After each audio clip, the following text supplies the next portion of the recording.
Ascended masters, world teachers, and self-proclaimed gurus seek to take charge of your ego. If you follow their directions, they promise to free your consciousness from the bondage of the third dimension.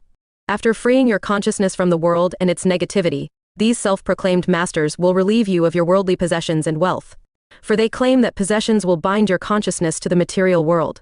They argue, what use are these possessions to you once you have entered the higher realms of spirituality?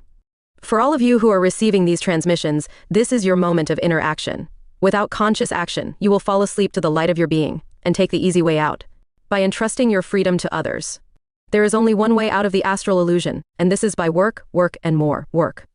Your light does not use the symbols of language for the expression of consciousness.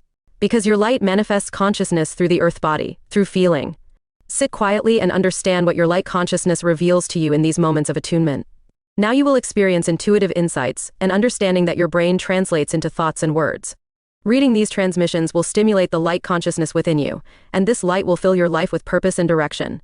The influx of light and understanding becomes an illumination for the earth body consciousness. Also, this is an illumination for the earth's consciousness. As distinct from the body senses, feeling is an inner state of consciousness that increases your union with your light. In order to feel, stop intellectualizing and be conscious of which side of your brain is predominantly active at the time. The balance between the hemispheres of the brain results in a feeling of peace and purpose in a life filled with light.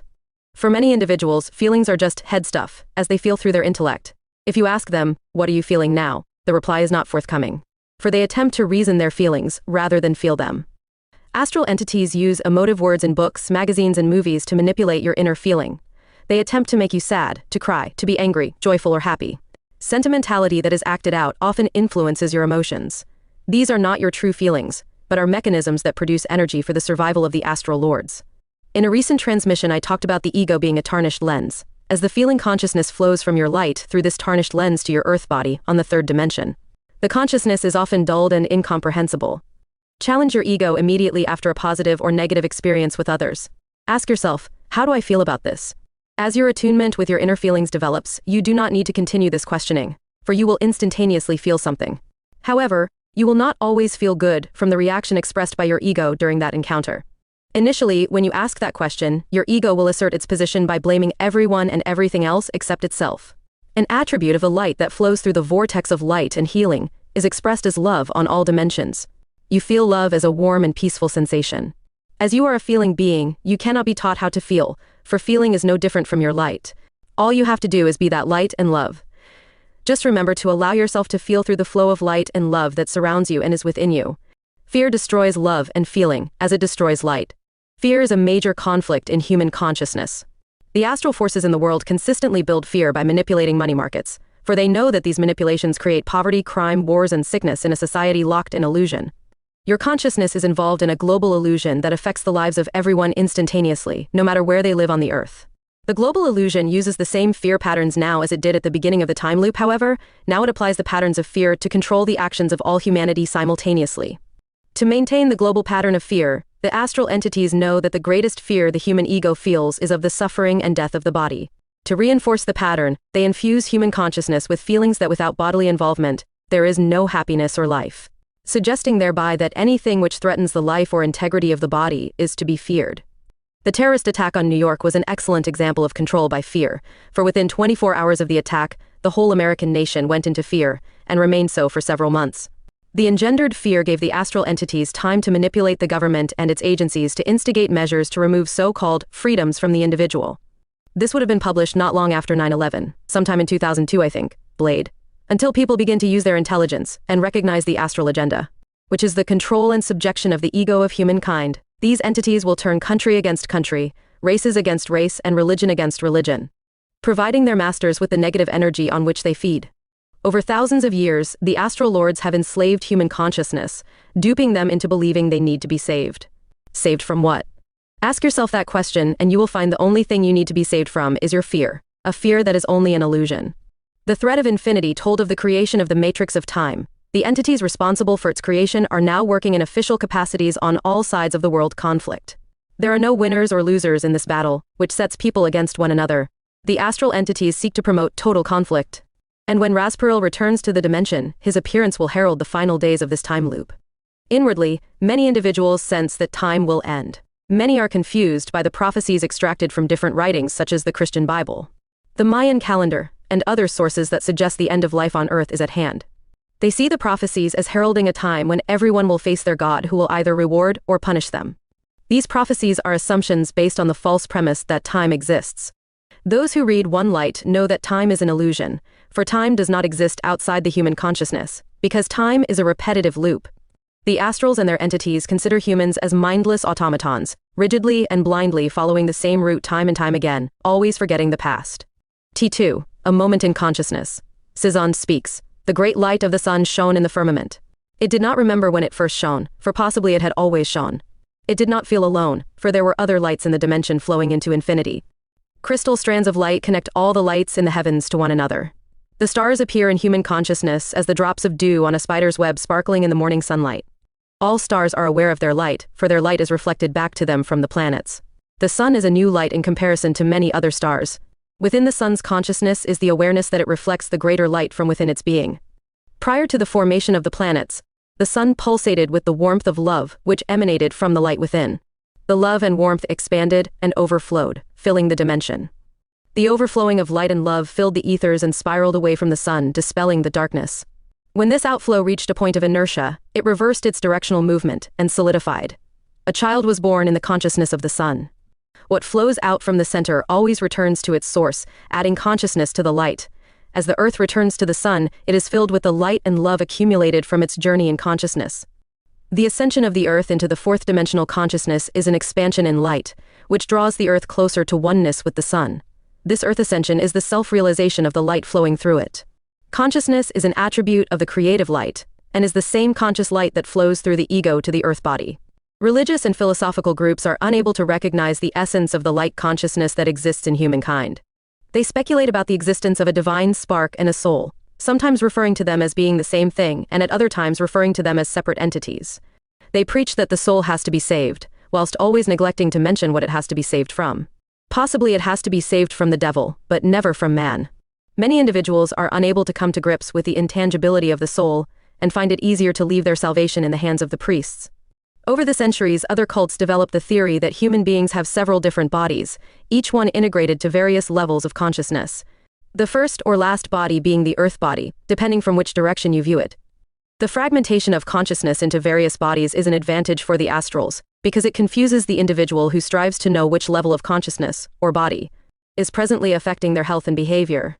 To fragment individual consciousness into believing they have a causal, mental, astral, etheric, and physical body is not only unnecessary, but overburdens the effective flow of light.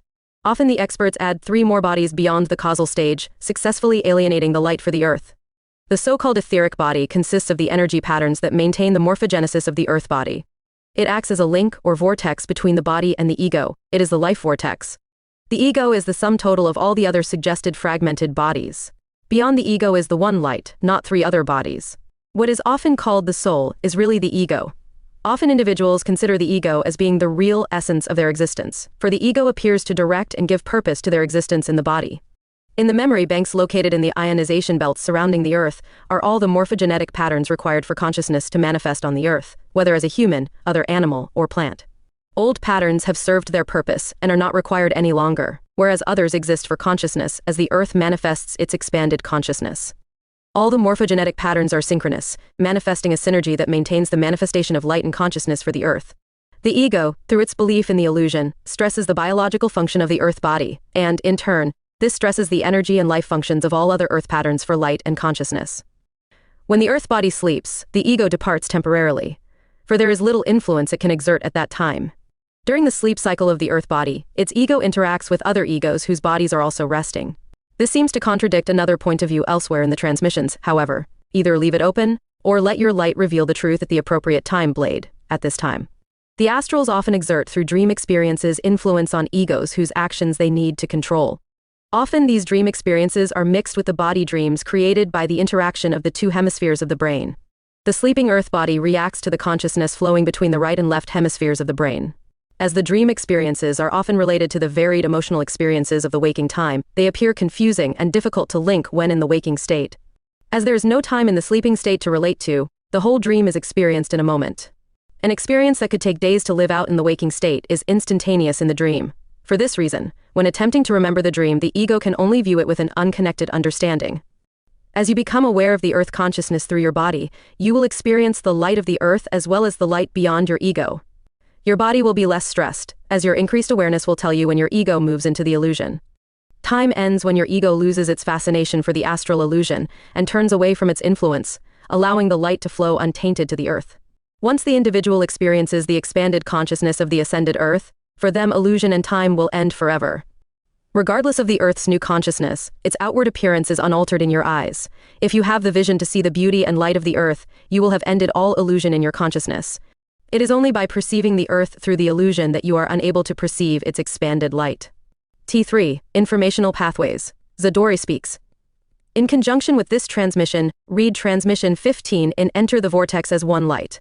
In that transmission, I said that the 5 senses of the earth body are informational pathways. They receive information from the universal light through the ego. And the body expresses the light through the senses from its involvement with ego-oriented earth bodies.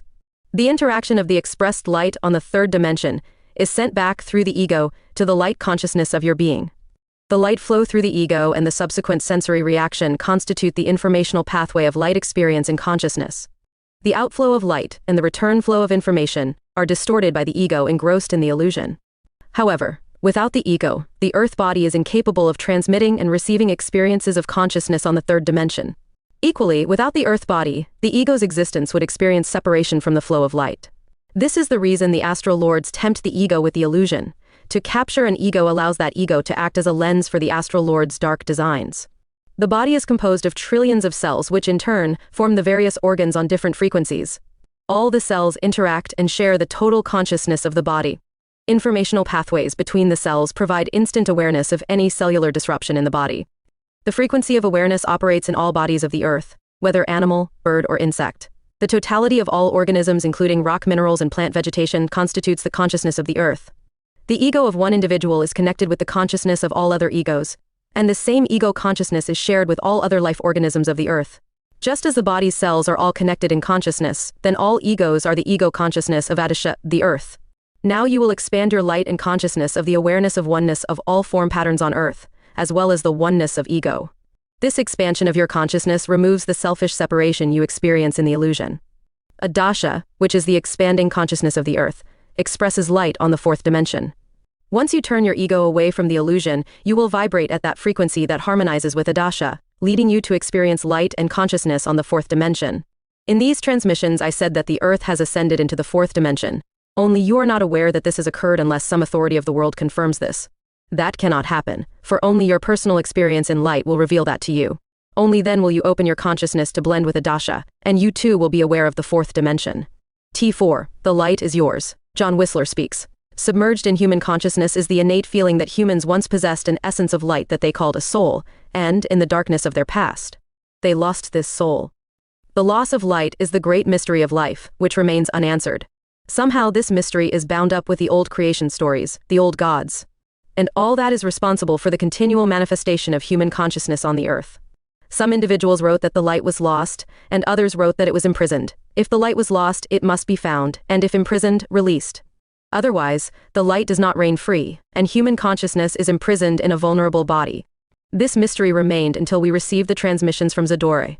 We saw that all past efforts to solve the mystery were pure speculation, and these self-deceiving efforts were tainted by the astrals imprisoned in the frequencies of matter in the radiation belts that surround the earth. Even after this information has been given out, human consciousness is still locked in the loop of time, repeating the same life events as it has over many millenniums. In these transmissions, Zadore gives you the keys to unlock your consciousness and ego, freeing it from the repetitious events of the time loop. If you are ready to cast aside the astral illusion and live in light, your transition will open the way for others to follow in your path to freedom and light. The spiraling energy of the vortex of light and healing draws all consciousness to its center, and in that center is the light and consciousness of Zadore. By your own volition, your ego is imprisoned in the astral illusion, as you allow its influence to guide your life. Your ego is an energy field that surrounds your earth body. Through several difficult life experiences, your ego widens or expands the energy field, allowing it to accommodate more creative light. The term ego in the earlier transmissions was made before the distinction between what I call the ego lens and the personality or illusional personalities was made. I will leave the term as it is, and leave the reader to divine which is the correct term within the context of the sentence and meaning. Blade. Each life experience expands the field of the ego, allowing it to receive and express more light in the third dimension. Once your ego is filled to capacity with light, it is freed from illusion and the need for personal power. However, your ego has forgotten the prime reason for being, which is to mirror light into the third-dimensional universe. Your ego is so steeped in the illusion that it accepts the suggestion that it has the potential to move into the power and likeness of God. The more power it accesses in the illusion, the greater the so-called spirituality it expresses, and your ego now adopts a special name that places it with the gods and ascended masters. Often a name is selected from old mythologies, Celtic, Greek, Roman, Indo-European gods or others, that the ego uses to represent its level of attainment and spirituality. How can a selected name suggest freedom from the illusion? The name Zadore represents a frequency in light. This we have been told in a previous transmission. It is a frequency in light that expresses intensity, an intensity that all consciousness can attune with, move to, and become one with. Makwa Jesus was an enlightened being who expressed the light frequency of Zadore. At this moment, there is no being in this dimension with an ego capable of manifesting Zadore's light frequency. Many so-called authorities assert that the word Christ represents a dimensional frequency that projects godlike power. The word is from the Jewish or Hebrew language, meaning an anointed one. Makwa Jesus never claimed to be the Christ, or the anointed one. However, when he said, "My Father and I are one," he was asserting that he was one with the light frequency Zadore. The transmissions in this work provide you with the keys to unlock the doors of your personal prison. Once free, you will emerge in the light of the day, filling your ego with the creative light that is mirrored to the earth and its creatures. T5. The light is yours, Zadore speaks. In other transmissions you were told who the astral lords are and how they came to be on the third dimension. One Light page 88. Also, you learned how they created the illusion that holds the majority of egos in bondage. In this transmission, you will experience their descent into this dimension, and how they have molded the human ego in their image. The Earth's consciousness is expanding in light as its ego frees itself from the deception of the astral illusion. The expansion in light and consciousness by the Earth is a direct result of the opening created by Makwa Jesus. All the segmental egos attached to the Earth's bodies constitute the Earth's ego, and this includes the ego of Makwa Jesus. The total experience of the segmented egos reflects the consciousness and light of the Earth. The light frequency of the Earth is Adasha. For any individual to claim the frequency of Adasha as a name, that individual would be the Earth, which is impossible because a segment cannot be greater than the whole. With the increase of light from Makwa Jesus' ego, the Earth's light expanded, allowing its frequency to transcend the control of the astral illusion. Although the astral illusion appears to suppress the light in many individual egos, Adasha is now free from astral influence and control. Even so, many of the Earth's egos are locked in the illusion, and when they eventually attain their freedom, the Earth's light will intensify and repel the astral consciousness from its field of light. Due to its involvement in the astral illusion, the human ego compartmentalizes everything, rationalizing and segmenting it. This fragments consciousness that, in turn, locks the consciousness deeper in the illusion. Compare human behavior with other egos expressed in animal bodies. Human behavior is a reflection of the astral lords because it expresses selfishness. As the ego is self-centered, it desires domination over all life forms on the planet, including other human egos. All animals express light through their egos relative to the extent of their energy field. Domesticated animals, as well as those in captivity, tend to reflect the taint imposed on them by the astral behavior of their human masters. Human beings, in their fear, murder any animal that poses a threat to their safety. In their greed, humans kill animals for their body parts, such as ivory from elephants and blubber from whales. Other animals are terminated in so-called medical research. In every case, the light in the dimension is lessened. The Earth maintains its consciousness through natural selection. The perpetuation of life on the planet involves different organisms consuming other organisms for their continual growth and existence. Natural selection has nothing to do with murder, but for the survival of the species as well as the Earth's own body. The same process occurs in the human body as cells consume other cells, maintaining the homeostasis of the total organism. Until you observe the behavior pattern of your ego in the illusion, as well as its relation with the astral lords, your consciousness remains imprisoned. The outpouring of light. Zadore opened my vision and consciousness to the outpouring of light and its return. The outpouring and return is the first principle active in all dimensions, universes, and everything in consciousness. The expansive creative expression of light has often been called the mystery, a mystery because it cannot be pictured or expressed in words. I have faithfully recorded what Zadore opened in my consciousness, and this will open your consciousness to light, whereby you will perceive the underlying essence of the astral lords, their illusion, and your participation in their illusion. Zadore speaks. I will first talk about how the astrals influence the Earth and its egos. Before the coming of the astrals, the Earth's egos were not as expansive as they are now, and this limited the flow of light to the Earth's organisms. They were patterned on forms that lived off the raw material of the patterns newly formed by the energies in the atmosphere. Some of the bodies were large and others small, but their consciousness was limited by energy fields of the egos. All body patterns are located in the radiation belts that surround the Earth, and these patterns are reflected by the sun into the Earth's oceans, where they take form, evolve, and migrate onto the land. At that moment, when the astrals imprisoned themselves in the radiation belts, the forms on the Earth had become similar to those seen now, except that they had underdeveloped egos. From the radiation belts, the astrals watched the movement of light passing through the sun to the egos of the Earth. They observed how the light flow animated these organisms, creating energy, activity, and consciousness between the Earth bodies. The astrals felt that if they projected their consciousness into the Earth organisms, they would increase the energy in the Earth bodies, which could be reflected back to them, increasing their own energy fields.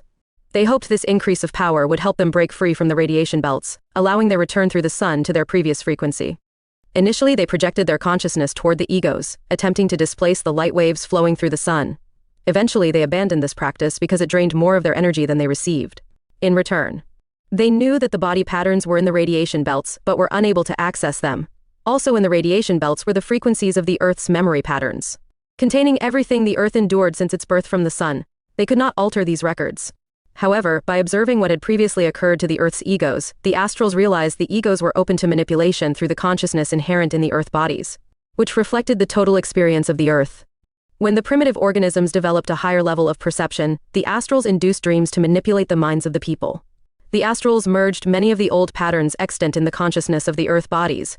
These merged patterns involved prototypes of beings, half man and half beast, half fish and half woman, men and women with wings, who flew through the air, leading the primitive Earth dweller to safety from wild beasts who attacked them. Such dreams penetrated the mass of primitive consciousness on the Earth, even when separated by water and distance. The images of superior anthropomorphic beings that the astrals affected in consciousness became the unseen gods of the night, and were externalized by the primitives in cave paintings and images made of stone, and worshipped or feared. In this way, the astrals gained energy and power from the primitive people, without having to expend their energy through direct projection of that energy into the Earth bodies. Following this experiment, the astrals developed the first loop of time. Although rudimentary, it effectively reduced the availability of the light flow through the primitive organisms to the Earth by keeping the consciousness of the egos asleep within a cycle of repetitive behavior and action. The first loop of time was only short in comparison to the later ones. Due to the immaturity of the egos, the organisms were not able to react to the intensity of the illusion the astrals mirrored to them. The basic input in the first loop involved aggression and the desire to take possessions from one another. This conflict led to murder and pillage between groups. Energy was released through the fighting that followed, and the astrals absorbed it, strengthening their position. The conflicts raged on for many seasons until the population was all but decimated. In response to the weakening of the organisms, the Earth required some more advanced morphogenetic patterns from the radiation belts to increase the light through the ego. The Earth's ego is segmented throughout all its organisms. The negative influence engendered by the astrals in the primitive human organisms affected the total ego structure, tainting the animals as well, creating aggressive reactions between the various animal ego groups. In succeeding time loops, the astral negativity flowing through the ego into the body increased. The last two loops, Lamu and Atlan, ended differently. Earthquakes and volcanic eruption destroyed Lamu, and volcanic forces unleashed through the mismanagement of harnessed volcanic energy destroyed Atlan. Atlan appeared to be an advanced technological society, however that was only superficial. In the Atlan time loop, the astrals had in place entities who ruled Atlan. But the mass consciousness of the people living there was no more developed than the primitive races of other landmasses on the Earth. The only difference portrayed by the Atlans was the thin veneer of sophistication of their lifestyle. It is not much different in the present time loop, for there are billions of individuals still possessing the primitive ego energy fields, similar to the primitives of the early time loops. They, too, operate under the veneer of society, often reverting to behavior patterns of an uncontrolled state. Following the destruction of the Atlan nation, the astral entities set up their new city in a primitive area on the Earth, later called Cradle of Civilization. The astral entities formulated the present time loop sea thread of infinity, and began integrating many of the primitive people into their society. The primitives were introduced to the old gods, who would protect them from death as well as invasion from hostile tribes. Many of the brainwashed primitives were sent out to convert neighboring tribes to the new gods, and link these other races to the astral entities' kingdom. As the years flowed, the descendants of the original astral entities devoted themselves to maintaining positions as priests and rulers. They perpetuated their generations with marriage links to the descendants of the original families from Atlan. They preserved the bloodlines, providing DNA for subsequent life experiences. After many thousands of years, the astral entities expanded their influence to all communities of the world, known and unknown at that time. During all these years, the Earth continued to modify the sensitivity of its bodies and expanded its ego structure, capturing more light and consciousness, which manifested as shifts in awareness. The most notable shift was the realization of self apart from others. Before this change, consciousness operated at a group level. Unfortunately, this realization constituted the first major shift of the ego toward the illusion. For now, the astrals had accomplished the art of drawing massive amounts of energy from the human egos. The gods were changed and religious concepts modified to maintain the power of the illusion over the ego. Time became a reality, and the human race was locked into the time of illusion, where all activity was controlled and directed toward the eventual release of the trapped astrals. For those whose eyes have been opened by these transmissions and the vortex of light and healing, the events over the years that followed are clear and discernible. Initially, it was an experiment for the astrals, one based on the need for their escape. But escape to where? This will soon be revealed. There are always two sides to every event in consciousness. The astral illusion actually forced the Earth to draw different morphogenetic patterns from the radiation belts, to modify and expand the receptivity of the ego and access greater light for its ascension.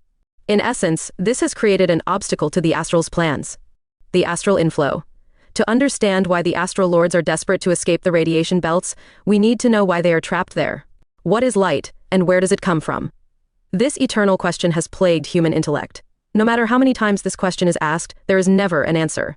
For the answer does not exist in any dimensional consciousness. Without light, nothing exists, for everything has its origin and existence in light. Your understanding of light comes from the observation of its manifestation in your consciousness. You are told that your light is within. Within what? Your ego, body, mind, or feelings? But is not the light also without? Everything is but a reflection of the light. If you look directly at the sun, you are blinded by the intensity of its energies. The light does not flow from the sun but through it. Like the sun, all the stars in this universe reflect the light from another dimension. Is that other dimension the source of creation? If your vision extended beyond the sun, would you have the answer you seek? You are light, but what is your light?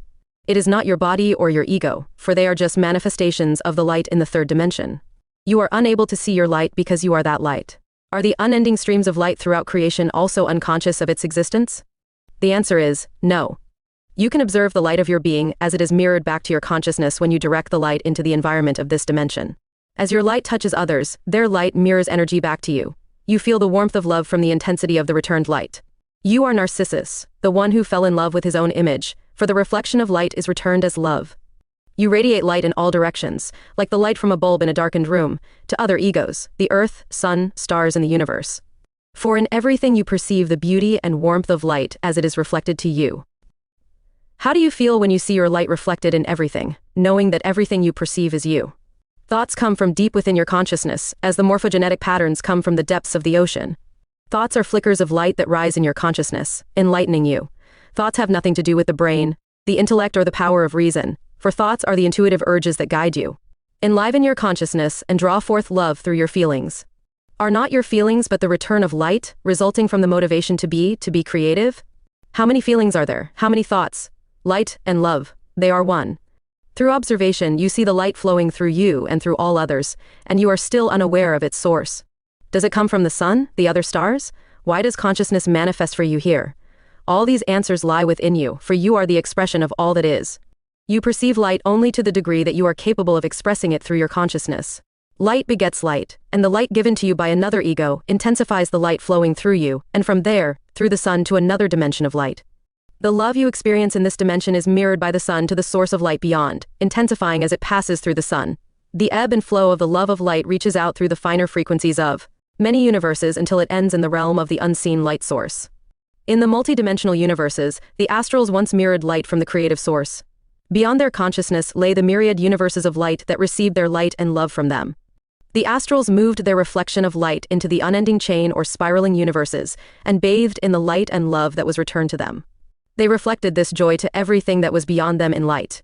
The astrals were the first Narcissus, as they fell in love with the reflection they saw. They took all the light and love returned to them from the universes and used it for their own glory. They felt this would give them the power to become a source of adoration in light. Turning from their source of existence and light, they blocked the light reflected to them from the lesser universes, sealing it from the higher source of light beyond them, and using the reflected light for their own glory and power within the creation. That which denies the existence of light will not exist in light. In their grasp for power and control, the astrals were repulsed by the light, and they virtually tumbled through many universes until they passed through the sun into the radiation belts surrounding the earth. In the first part of this transmission, you saw how they observed and manipulated the egos and their bodies of the earth. They wanted this to help them return to their previous state. That will never be, for they have never renounced their desire of domination. In this transmission, I will reveal the greatest mystery involving the consciousness of the earth. The light of Makwa Jesus thwarted the intrusion of the astrals in the radiation belts and their attempt to utilize the energies of the earth for their own ends. Makwa, in the life experience as Jesus, merged his light with mine, for it was the greatest radiance a being had attained through an ego. This light infused the earth's consciousness, allowing it to break free from the astrals and their entities. The light of Makwa remains with the earth, for it is now the earth's light, and all egos who merge their light with Makwa's light exist in the light called Adasha. In its ascension, the earth moved its consciousness through the sun into the fourth-dimensional universe. The earth's ascension does not end there. As the light of Adasha is intensified by your light flowing through Makwa, it reaches up through the rent caused by the astral descent. Healing the fabric of light strands through the universes until Adasha becomes the light of the displaced astrals. Through their attempt to destroy the light of the earth, the astrals are now trapped forever in their density, as the light and consciousness of the earth moves with love and feeling into the highest realm of light. And you are one with Adasha when you move the light through your ego. The shared frequency of consciousness of the astral lords mirrors the desire to control and dominate. When an ego attunes to that frequency, it mirrors the astral frequency. When an ego commits to expressing that desire, it is one in the illusion, blocking the flow of light to this dimension and Adasha. By observing your desires and how you project them in your daily life, you will ascertain how you focus your ego to the astral illusion. Allow the light to flow through your ego to other beings who also are sharing light through their earth bodies. You do not attract the light, but allow its flow. The light has always been and always is. When you give light out to others, it returns to you as love. Light is the frequency of pure love reflected back through your ego to the creative source of light that flows through your ego. From the initial opening of love in this dimension, its frequency moves through the various levels of consciousness back to its source. That which moves out from the source returns to it with the added frequency it experienced. Allow the light to move outward from you, flowing into the environment, and allow the love you receive in return to flow back to the source of light. It is simple, for nothing in creation is complex. When you do something for another human being without thought of reward, from that act the warmth of love is automatically returned from the one you helped.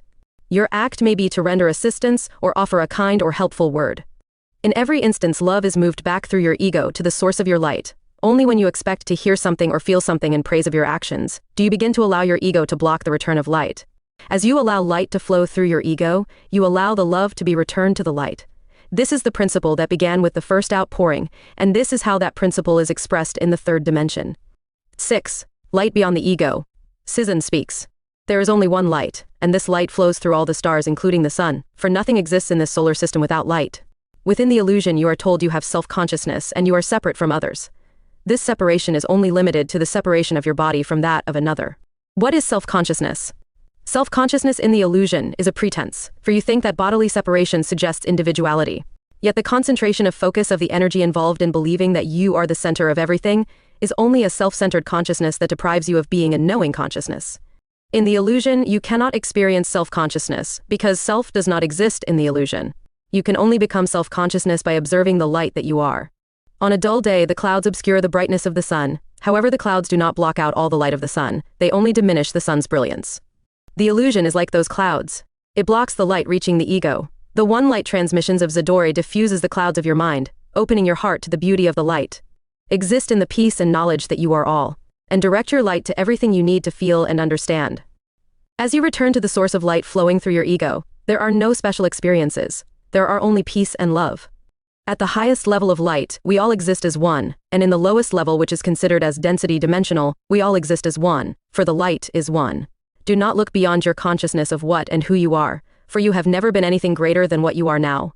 Prior to the ego allowing my light frequency to flow through this earth body, the ego continued with its incessant ramblings, so much so that the body believed the ego's ramblings were the wisdom of the soul.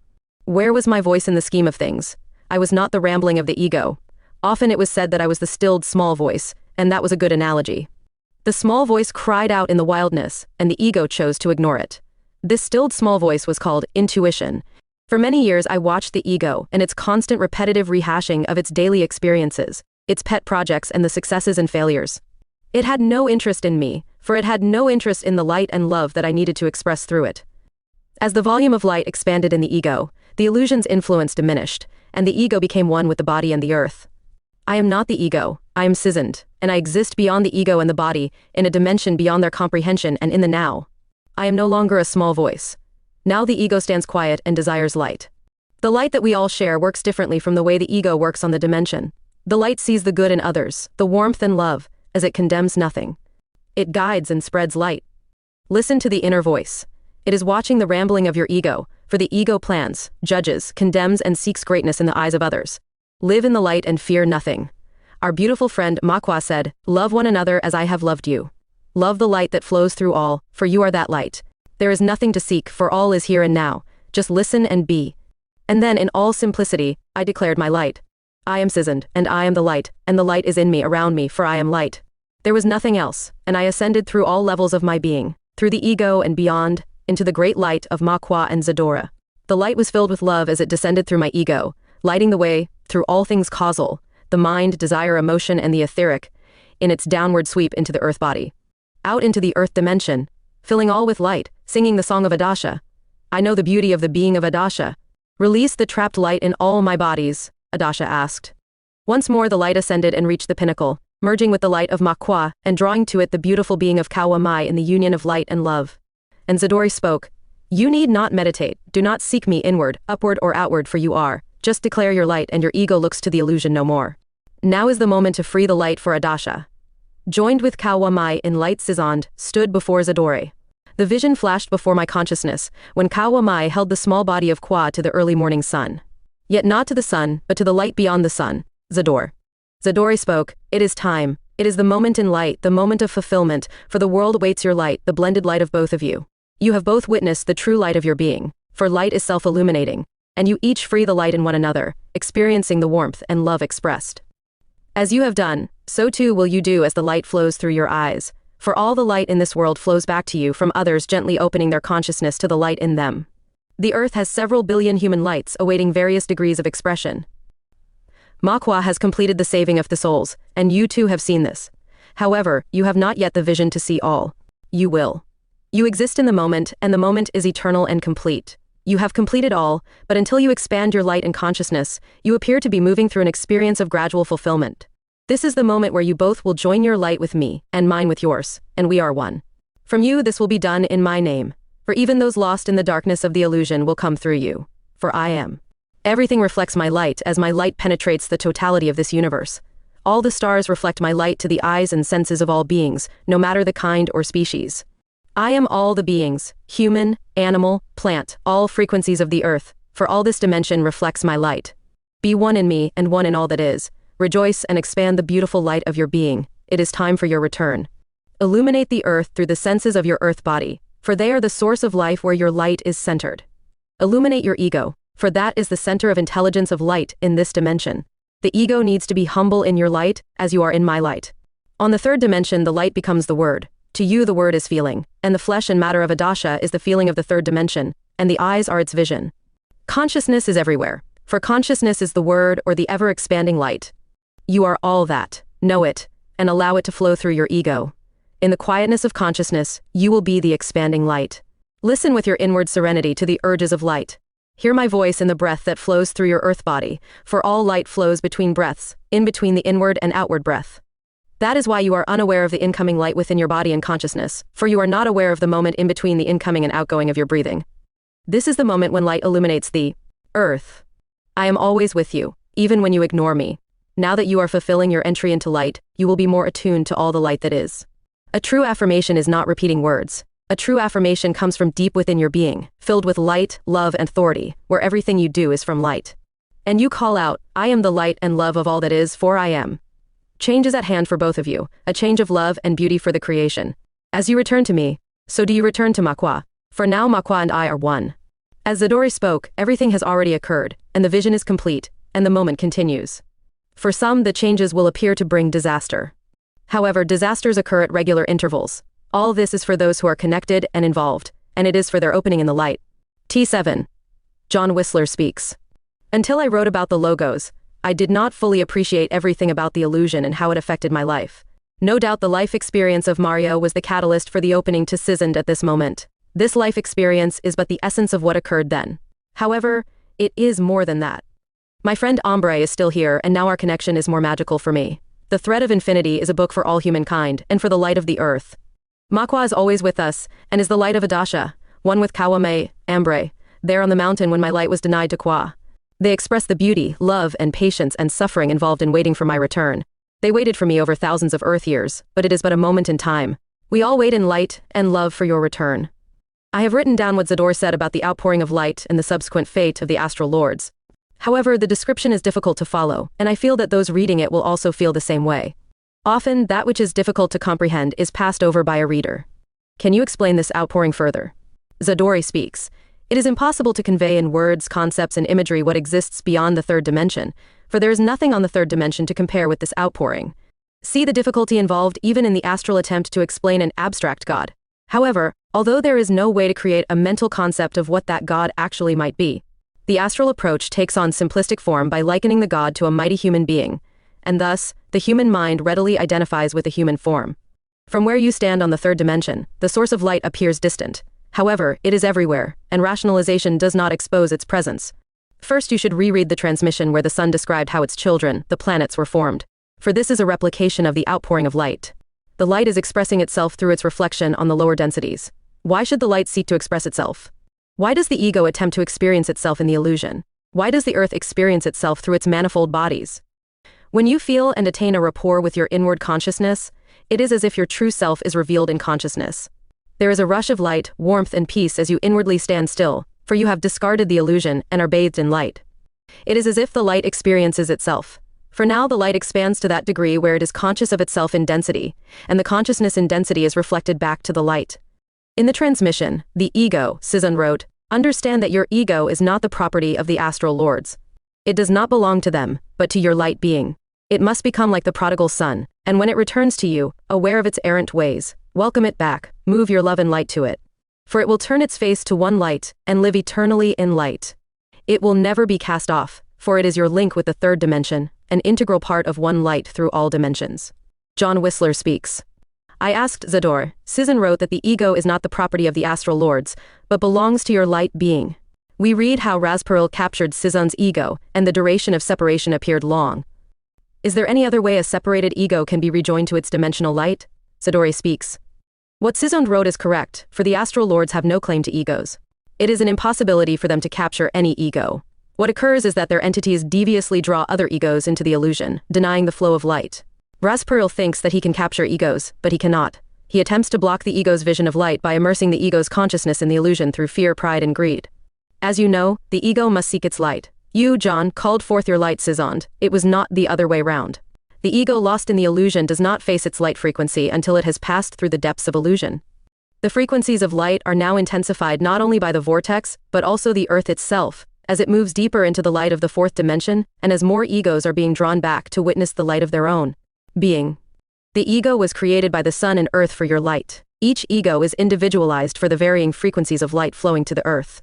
Many light frequencies flowing through the stars in this galaxy moved through the sun to the earth dimension and expressed consciousness through the bodies of the earth. As Cizun was, they were trapped by the illusion, and many now await their return from illusion. There is but one ego as there is but one earth and one light. Through the intensity of the experience of the light frequency expressed on the third dimension, the frequency of the ego is expanded to contain and express the light. The illusion attempts to bring importance to the self and self-expression in the world. The number of bodies on the earth is increasing at a dramatic rate. However, the greater number of bodies does not necessarily relate to higher frequencies of light for the earth. As you know, there needs to be a progression of expression and experience through the ego for the highest frequencies to manifest the greatest expression of light for the earth. It only takes so much rain to fill a lake, and then the excess flows out into the ocean, the source of all the water on the planet. The fresh water is used to nourish the plants and animals, and the excess merges to the oneness of the all. So too with the excess of bodies and ego expression. They return to the primal material for rebirth at another time. When the light perceives itself, its reflection brings joy, and that joy draws forth the love from the light that is projected out from the ego, which in turn moves this joy and love into the earth body and the dimension. An ego filled with light returns the love and joy experience to its source. It passes through all spheres and dimensions, intensifying these energies. When it reaches the source of all light, this influx of light is returned twofold through the dimensions back to the earth. Words cannot describe this effulgence. Only through your opening to the highest frequencies of light within you will you join as one in the illumination of the dimension. Your ego has nothing to fear, nothing to blame. It has only to love. Expand your love and draw back your ego so you can fill it with light and love. The ego is then one with your light. It is a beautiful marriage of light, for it is what Cezanne wrote about the prodigal son, a parallel whereby the ego, your prodigal son, returns, having experienced the illusion. Now it gives light and love to the world it intimately knows. In so doing, this assists other egos to re-experience their light. You are an open door, freely giving light and love to the world.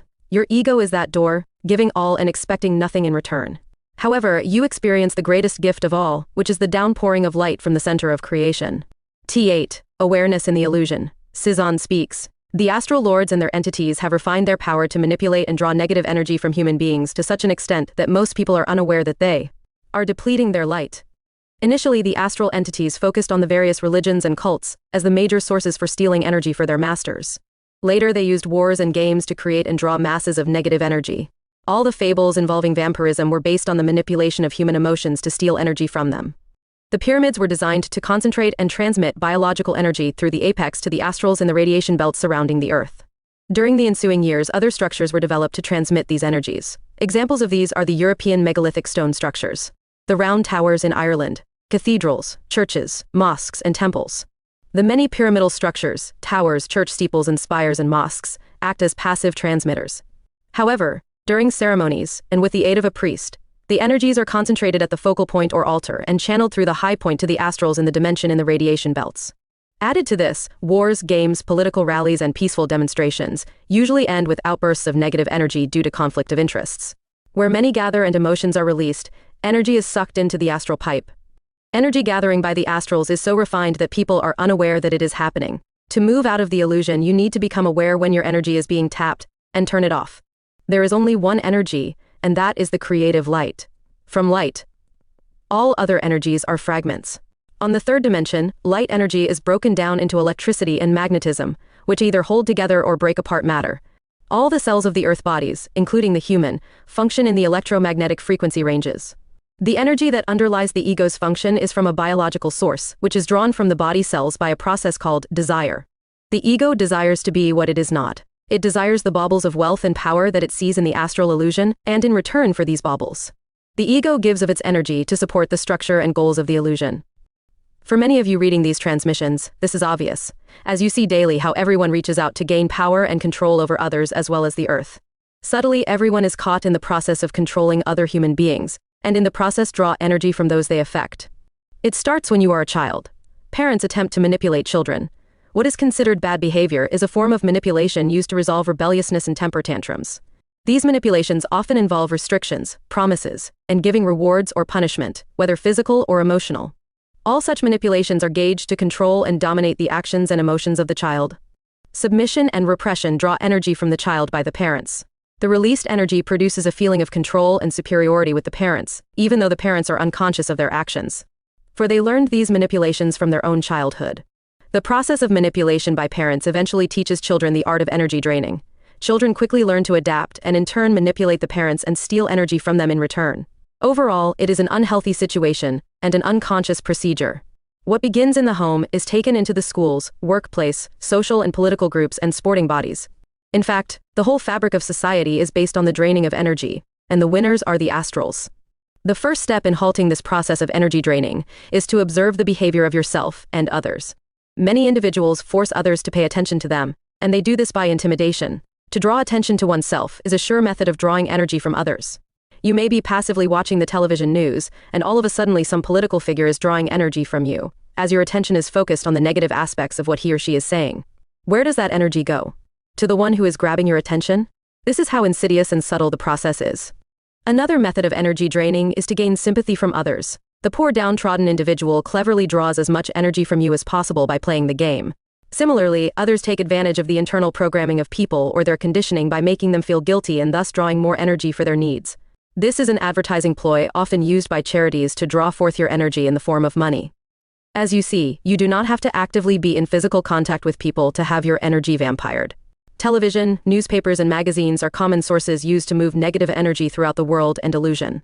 Become aware of this energy draining and manipulation in your consciousness, for it is not just any energy that is being raped, but your light.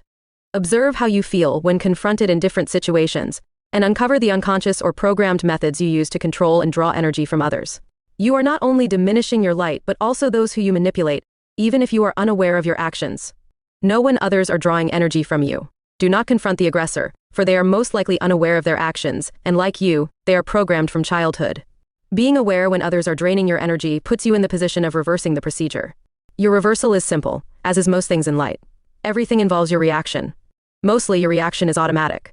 However, with greater awareness and practice, you will program your ego to respond with the positive energy flow from your light, which manifests as appreciation and love. When your ego blocks the light flowing through it, you give out negative energy, an energy that feeds the manipulation and strengthens the power of the illusion in the world. The more you love and appreciate another, the more energy flows from you, for you are giving freely your light and diminishing the negative energy for the astrals. You see your position in the astral illusion with the power of observation. Increase the light within by reprogramming your reactions and responses. Do not wait for events to occur, for they are affecting you constantly, even with those closest to you. You can reprogram your inner reactions and emotions by using the oracle cards daily and taking the messages into your consciousness. Allow the seeds of love and appreciation to grow within your ego, which, in turn, opens you to the flow of light. Your ego is the open door that Zadora spoke of in an earlier transmission. If the door is closed, a small crack of light can be seen under the door. When it is ajar, only a small amount of light illuminates the passage. Open your door wide so everyone can see your light. Allow them to enter by extending your love, appreciation, and positive attitude. Do not preach, for in so doing you will revert to stealing energy again. Love and expect nothing in return. As well as reading the oracles daily, make a habit of reading the transmissions and enter the vortex as one light. There you will find everything you need to walk in the light. T9. Love the child in yourself. Cizon speaks. Following the last transmission, I will talk further on the childhood experience that affects all adults in the illusion. For your programming began when you were born into this earth body. The moment the ego interacts with the body at birth, light flows through the body and becomes active in the dimension. However, at this stage of consciousness in the body, the light is more active than the ego. It takes several years before the ego dominates the active expression through the body and, in turn, diminishes the flow of light. The infant, and subsequently, the child is sensitive to outside impressions mainly due to the immature state of the ego. However, the total environment of the child consists mainly of the interaction with the parents, relatives, friends, and siblings. All these individuals unconsciously mold the reactions and expression of the new ego. Basically, the unconscious impressions are based on the innate fears held by the parents and friends. Everyone who meets the child projects their own fears and attitudes in different ways to the infant. What is projected to the child is a mirror of what these individuals were subjected to during their infancy and life. Under these circumstances, what chance has anyone to break free from the illusion? None, unless the parents have shed their ego-centered behavior and moved their consciousness into light. Otherwise, everyone follows the loop of repetitive patterns linked to time. The child ego becomes unconsciously linked to the uncertainties and fears harbored by all those around them. Even great-grandparents behave and feel the same as they did when they reared their own children, and after 3 generations tread the same path of illusion. Look at those with whom you come in contact daily. Look at yourself, and you will see that these influences are the seeds planted in the young that eventually bear bad fruit that grows from a soil that lacks light. Both parents are linked in consciousness with their children as they are linked in consciousness with their parents. Everyone has chosen to be born in a particular family group for their salvation. Although you are children for a short number of years, the bond and experiences of the family are linked throughout many life experiences. Family ties are strong not only because they have the same body source, sperm and ovum, but through working experiences that ultimately break the barriers of the illusion and prepare them for the opening to light. You have been told your ego is controlled by desires that exhibit feelings that motivate the ego to make its mark in the world. Unfortunately, these feelings are not always positive in their outcome, and often they are motivated by fear. The infant ego first expresses the impressions gained from those around it by mimicking behavior. The child ego is reactive and is easily programmed. Due to the preponderance of negativity generated in the family environment, the child begins to behave in a negative manner. The child is not unlike any other animal, especially domesticated animals. The simplicity of the ego-light relationship in the domesticated animal is similar to the infant. The animal consistently reflects the emotional behavior of its owner. So does the child. The child quickly learns to reflect the behavior patterns of the adults. When the parents become annoyed by the behavior of the child, they are unaware that their child is mirroring the parents' patterns. Like the animal, the child readily gives unconditional love to the parents, for the child is strongly imbued with the free flow of light through their ego. Following the years of interaction at kindergarten and school, the child's ego becomes hardened by the illusion, and follows the rules for survival that lead to the repetitious behavior of humankind in the astral illusion. There are very few outsiders in the world. The molding activity of the ego is seen as the development of personality. In other words, the ego takes on a personality that is recognized in the world. There are methods where individuals are taught to have a winning personality. However, This developed personality, it is only a thin veneer, which can easily be broken down in desperate circumstances. Everything that occurs in one person's life experience is viewed as a personal experience. Experiences are interactions between different egos, and with every individual there are personal reactions. The ego constantly attempts to stabilize and defend its position, because it is driven by emotive desires. Even though all egos are interconnected, they feel they are separate and in competition with each other. Moved by the illusion's attempts at domination, they strive to undermine the other. Emphasis is placed on personal relationships and how they are managed. Everyone has personal beliefs, gods, salvation, achievement, and wealth. In fact, the ego views that everything external to its personal beliefs exists to undermine its integrity and expression in the illusion. This personality or self, assumed by the ego, maintains the separation from the flow of light.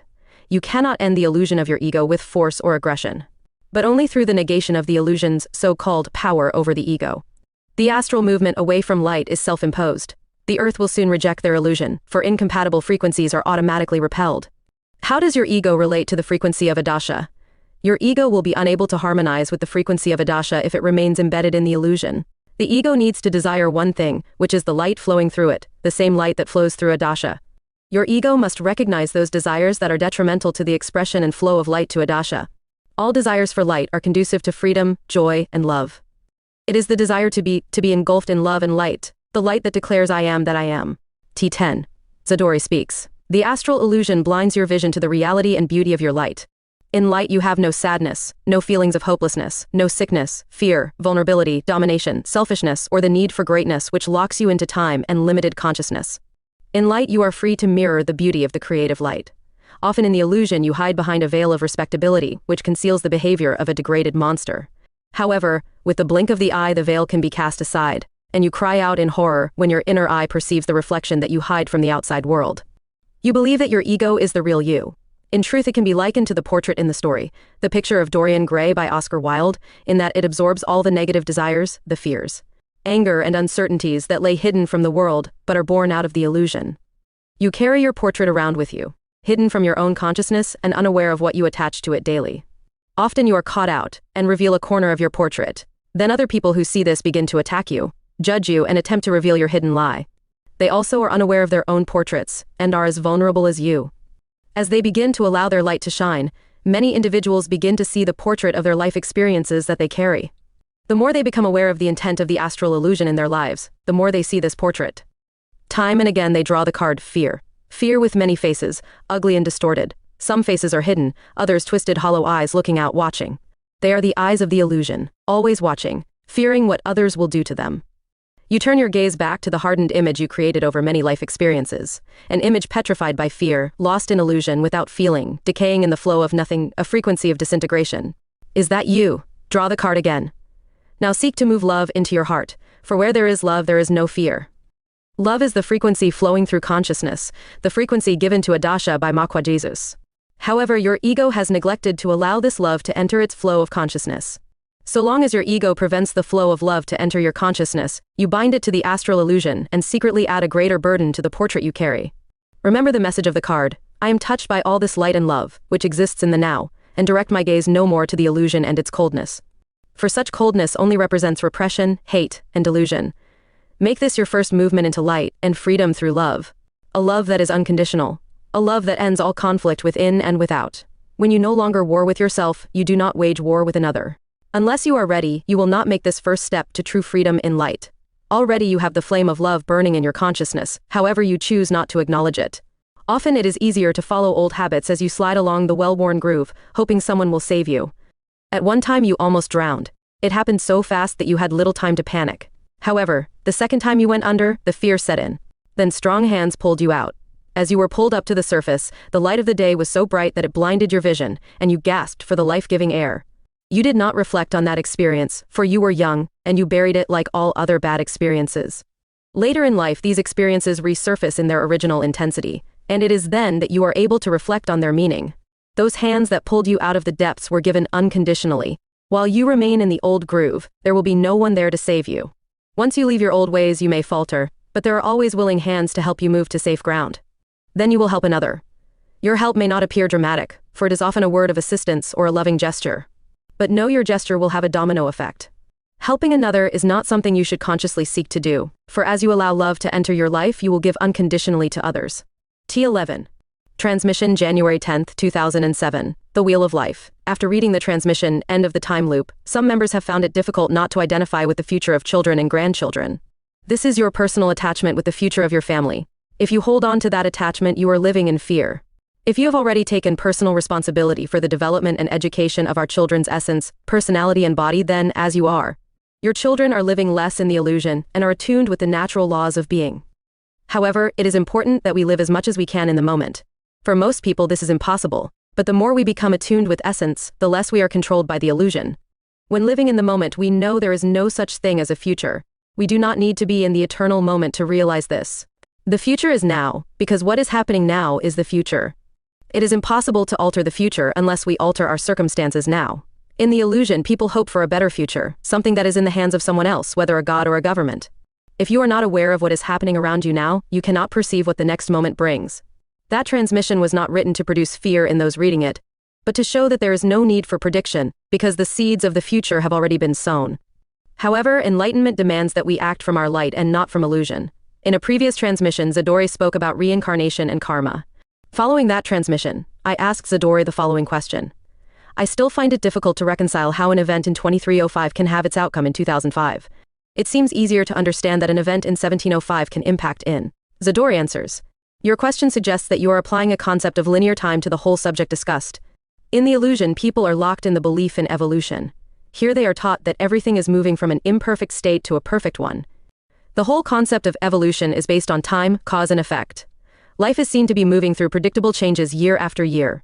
Because of this linear concept, it is believed to be impossible for something in the future to impact on the past. This concept of evolution is also said to apply to your inner nature, or soul, which is supposedly evolving out of earthly substance into a godlike being. You could not evolve into another state, because this would suggest that a god has created an imperfect state or universe, as well as an imperfect human being. Because people believe in evolution, they have forgotten why they exist. You do not evolve, you only remember what you are. And remembering takes some effort on your part, because you have to move your personality out of the illusion to understand this. The concept of cause and effect belongs to the illusion through the dependence on the body's external senses. However, when your consciousness becomes centered and acts from inner urges, your actions are not controlled by time and evolution. As such, reincarnation and karma do not follow the linear patterns as perceived in the world of the senses. Previously, I indicated that when the life cycle ends, there is a distillation of the experiences and memories of that life, and this distillation is added to the personality's pattern, for better or worse. The next life experience may chronologically follow the previous life experience, or it may not. The following explanation is an attempt to convey in words a higher principle that acts through imaging and feeling. So, it is not intended to be taken literally, but to inwardly reveal a higher law. I will use the picture of the old-fashioned cartwheel to explain this principle.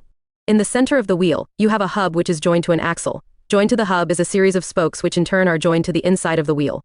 The spokes give the strength to the wheel. The hub is the ego, and on the external surface of the hub where the spokes join, is the personality. The spokes are the energy fields, which are joined to the inner surface of the wheel. Where the spokes join the wheel, is the body.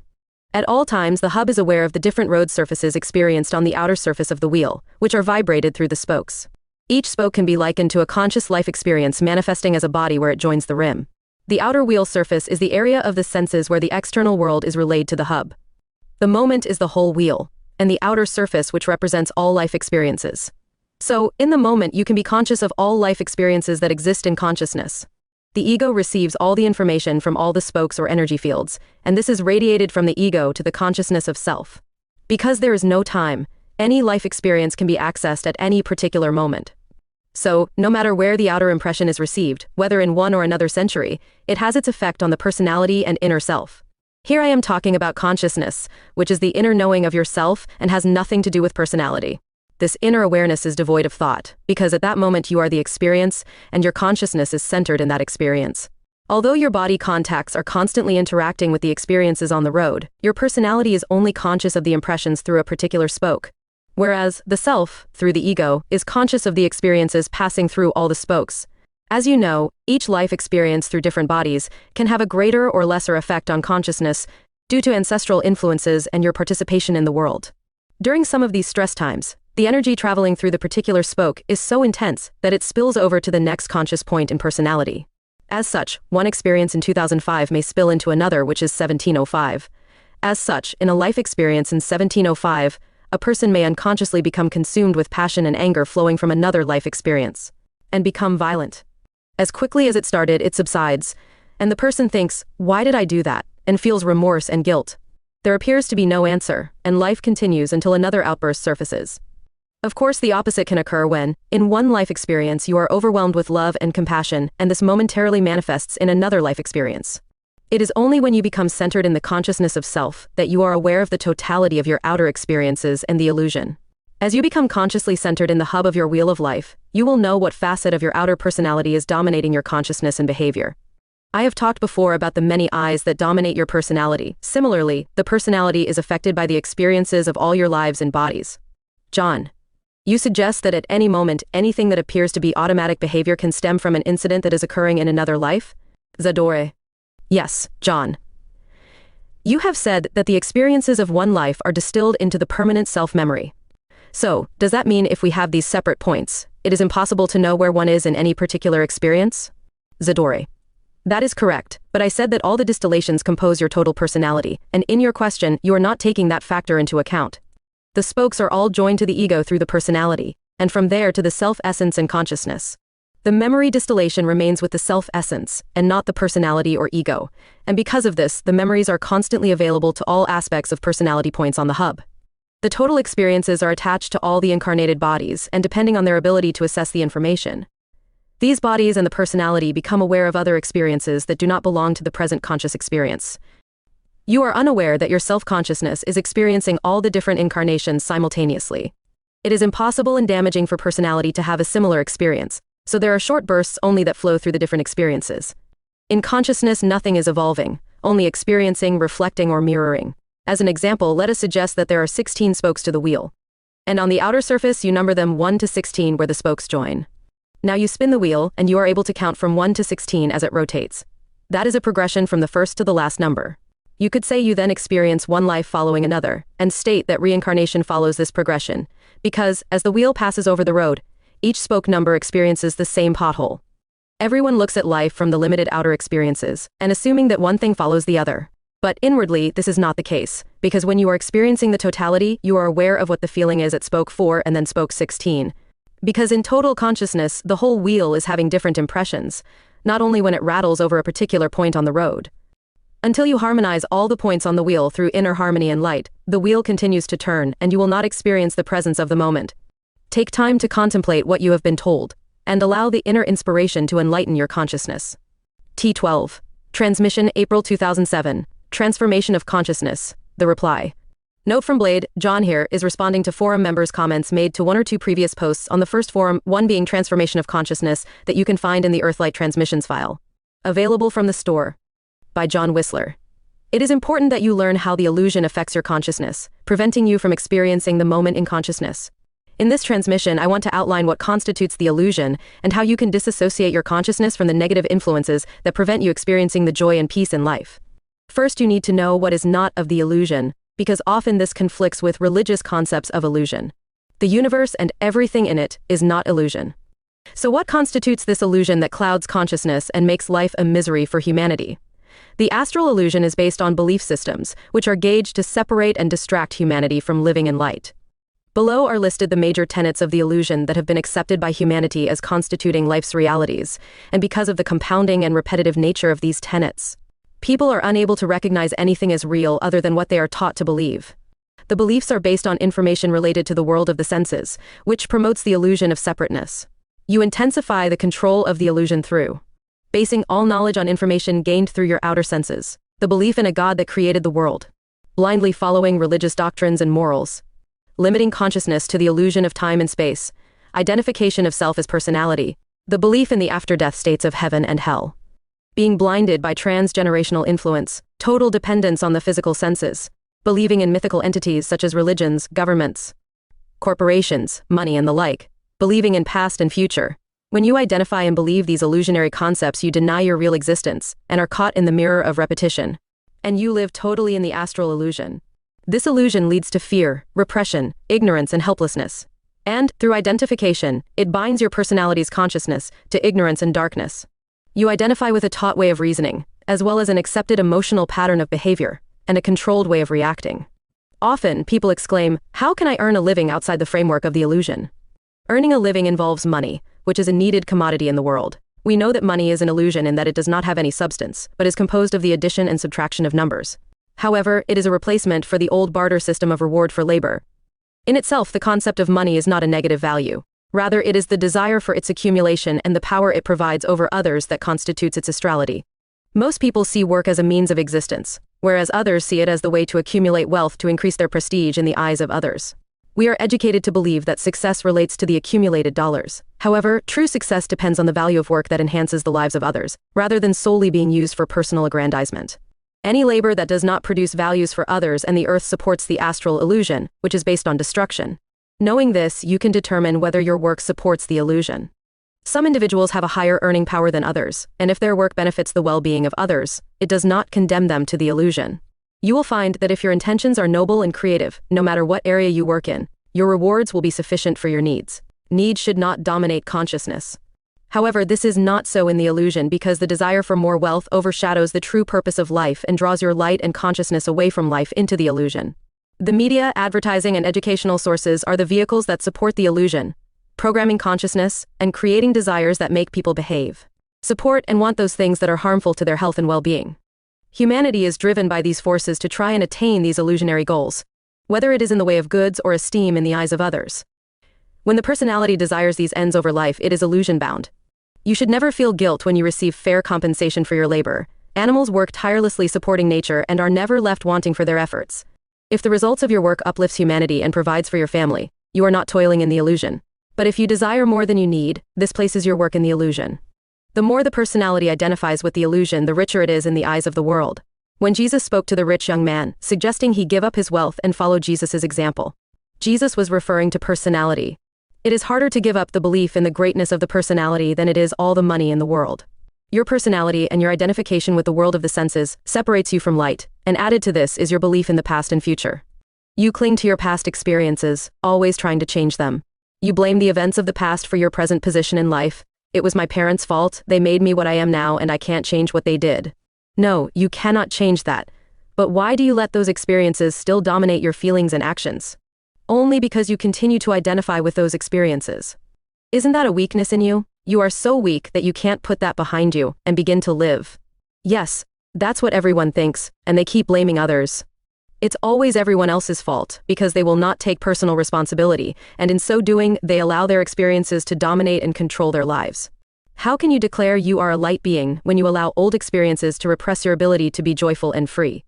If you became aware of the past experiences of other lives, where you murdered and defiled others, would you allow these memories to dominate your consciousness now? Yes, you would, but because you have no memory of this, you live and express humility, joy, and love for others without being weighed down by this past guilt. So why do you allow your childhood experiences to destroy your life now? Many of your so-called repressions are based on your ignorance of what actually happened. And even your parents may be unaware of the parts they played in your traumas. Reliving old hurts deprives you of the experience of living in the moment. You cannot alter the past, and there is no need because the past experiences only exist in your memory. These memories are phantoms that must not dominate your consciousness any longer. They are the fuel of your illusion and cannot be allowed to control your consciousness. Once you cast off these old memories and the feelings you attach to them, you will begin to experience the light of now. It is at this stage that you need to be reborn. To wash away all old feelings because they have little to offer you now, and in so doing you will be born in the moment of light. Don't be concerned with the behavior of others, those who support the illusion, controlling and greedily reducing consciousness. This has little value for life. You have to change the world and its illusion, however. You can only do this by changing your own life and your identification with past experiences, which only have power over you to the extent that you feed them. If you allow old guilts and feelings to dominate your consciousness, you create an illusionary future that is but a reflection of your illusionary past. Make the effort now by not identifying and recycling those old negative feelings that hold your consciousness in darkness. Very few people are aware that their lives are controlled by transgenerational influences, which prevent any advancement in consciousness. Individually, everyone is influenced by several generations of their family ancestors. This causes repetitive behavior patterns in life that stem from past generations, creating the continuance of habits that belong to past generations. The family generational influences are part of the race memory that constantly repeats the same behaviors from generation to generation. In society, it is obvious. The youth rebel, and by mid-age, they begin to assume the control patterns of their parents, who in turn assume the controlling influence of their older parents deceased. In fact, nothing changes, for it follows a repetitive pattern throughout society, and that occurs in every society, whether primitive or modern. In society, all change is but a veneer, because deep down the ancestral influences hold sway, dominating the old patterns of behavior. When someone decides to break free from the restrictions of the ancestral bondage, they become an outsider. In society, any outsider is forced to conform by being punished, and if this does not work, they are cast out of the society. This has always been enforced since tribal days. You will find it easier to recognize the community controls over your life than your personal ancestral ones. However, it is always easier to recognize the wider influences than personal ones. One member found she had a problem with old relationships because her friends do not now share her wider vision of the world. We all grow away from old identifications, as well as from people who continue to live in fear of the illusion. It is not so much your differing views. Rather, it is that people see safety in numbers, and when one moves away from the consensus, those remaining feel vulnerable. It's like sharing a bad habit like cigarette smoking and drug taking.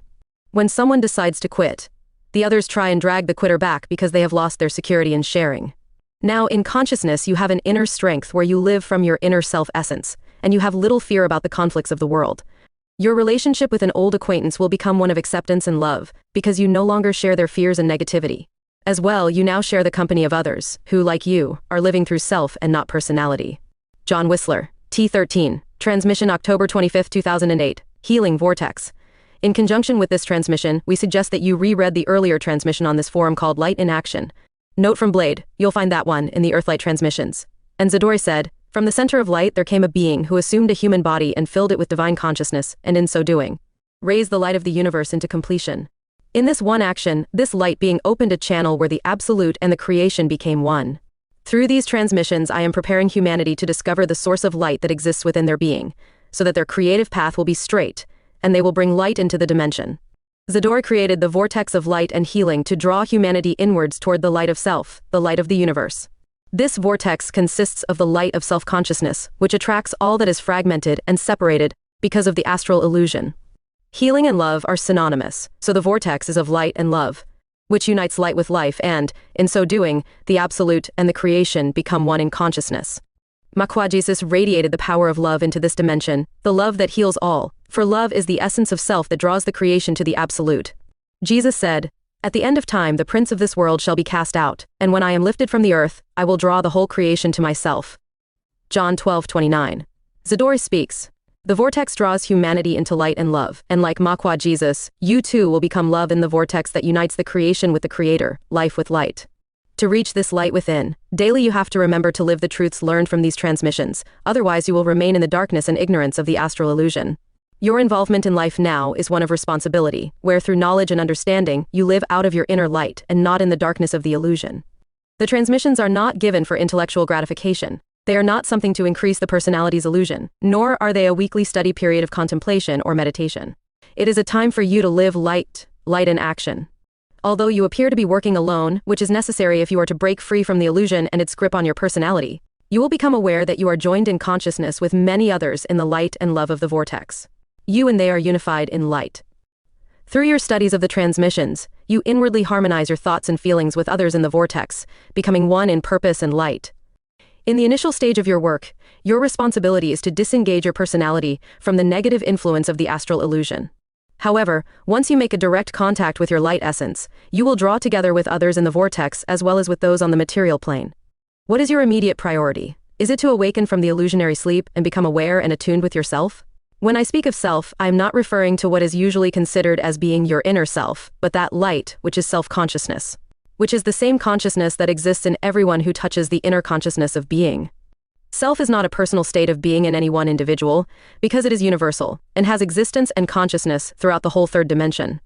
When you contemplate and attune with your inner being, or self, you are attuning with all self, which is the light consciousness that not only permeates the whole universe, but is the universe. When you become self-conscious, you are the expression of the totality of self. Poised between self and life is that inner frequency called essence, which in these transmissions we call light essence, and it is the warmth of love, flowing through essence, that links the consciousness of self with life, the manifested creation. However, the astral illusion is a barrier that blocks the connection between essence and life. Personality belongs to the material or outer consciousness, and your personality should be the reflective frequency of the light essence in the material dimension. The astral illusion, separating personality from the light essence, dominates personality. How does this happen? I have previously said that personality must become passive in relation to essence, so that essence can expand and radiate light into the dimension of life. Essence is perfect, and as such, perfects the creation here and now. If personality is to be passive to essence, it must surrender its illusionary wealth and power. Remember that Jesus told the rich young man that if he wanted to find the kingdom of heaven within himself, that he must first give away all his wealth and then follow Jesus' example. In other words, the riches of personality consist of the illusion of greatness, and this illusionary wealth is composed of barriers, which are identification, resentment, jealousy, anger, self-importance, judgmental attitudes, learned attitudes, covetousness, self-righteousness, and all the negative thoughts and emotions that rule personality. A personality rich in these illusions cannot surrender to essence, and unless you observe all these negative states in your consciousness and cast them aside, you will not become one in the light of self. The way sounds simple, but only after many years of observation, denial, suffering, separation, and ignorance will you know what you have to do to personally transform personality and subject it to the love flowing through essence. You are the only one who can do this because no one else can do it for you. They can only show the way. For the majority of people, this is too difficult, and they try and find an easier way through some religion that will act on their behalf with an appointed God. How often do you become frustrated when you think you have eliminated a negative trait, only to fall back into the old negative habit? You have fallen asleep once again into the illusion. But if you immediately realize this and wake up, you will see the beginning of the end to these negative attitudes that you have unconsciously accepted for many years. You have to persist, because persistence means constant awareness of who and what you are, which leads to the ultimate reward of life. Every time you are successful, you allow more light to enter through this crack in the illusion. When you eradicate a negative aspect of your personality, you open wider your consciousness in the vortex of light and healing, and at the same time harmonize your consciousness with all others who are also working through the vortex, drawing one another deeper into light. The end of the time loop approaches, but because human beings measure everything with their sensual evaluation of time, and ask questions such as, which year will it end? How many more years have I got left? They always expect to know the future so that they can prepare themselves in one way or another. Consciousness is not aligned to the world clock, the counting of days, weeks, and years. Jesus, when teaching his disciples about the end, said no one knows the hour, not even me, but only the Father knows when. He warned that you must be prepared, and preparation involves ending the illusion in your consciousness, finding the kingdom of heaven, your light essence, and being a light in the world when the earth is reborn in your light. Zadori. All members of the healing vortex, whether members of the forum or otherwise, are growing stronger in light through their study and application of the transmissions. It is said that many are called but few are chosen, and this applies to our forum.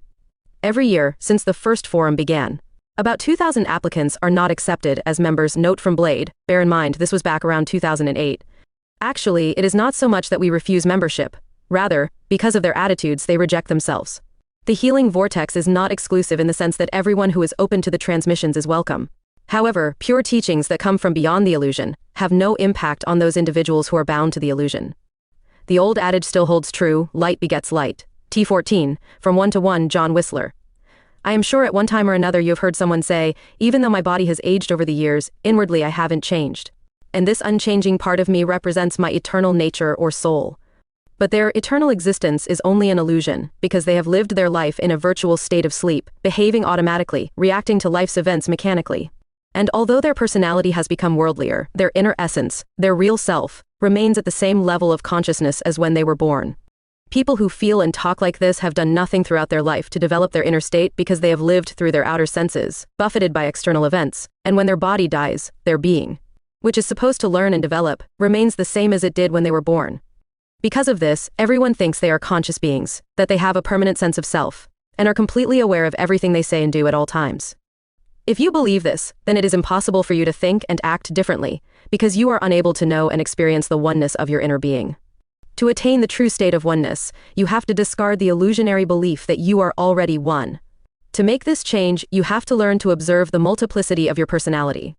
People constantly identify with their body, believing it to be them, something that implies their uniqueness. To break free of this illusion of the senses, they have to learn the correct method of observation, which makes them aware of the many eyes which result from identification with their body and its outer senses.